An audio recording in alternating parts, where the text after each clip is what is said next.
Hey everybody, AM 1230, WJOB, Jim Dedelow, host of the morning show. Monday, July 14th of 2014. Not a great day in the Calumet region.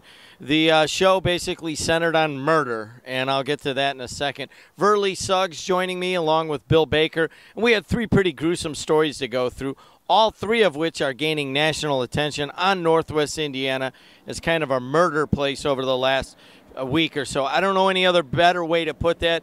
I feel as if many of you are in shock, as am I, sitting here dealing with this. Let's go through the first one.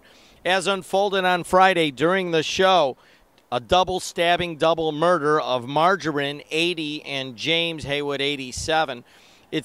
Police are charging their son, Margarine's son, Rodney Dickinson, of going around to Methodist Hospital and stabbing his mother overnight in Methodist Hospital, and also possibly stabbing the stepfather, James Haywood, in his home in Gary.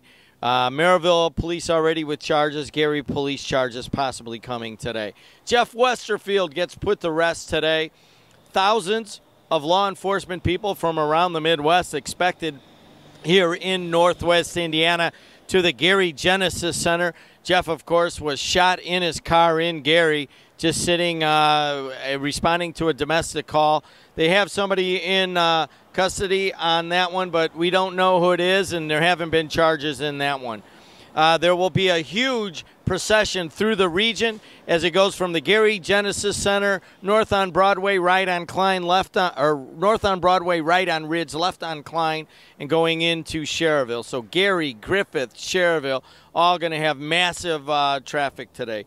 Also, is a kind of a weird one for Verley Suggs. She's been a flight attendant for 30 years. She joined me this morning. 28 of those years, Deloney-Cain had been a flight attendant with her. Her body was found in the trunk of a car in Gary. Gruesome story.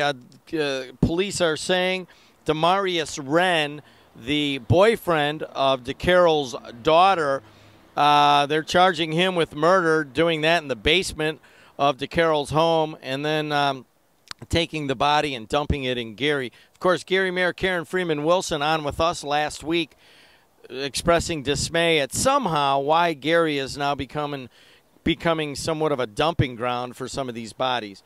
Festival of Lakes starts this week. That's good news. Big WJOB night at Festival of Lakes on Wednesday. I'm giving tickets away all week long for Jimmy Cliff in the Kinsey Report.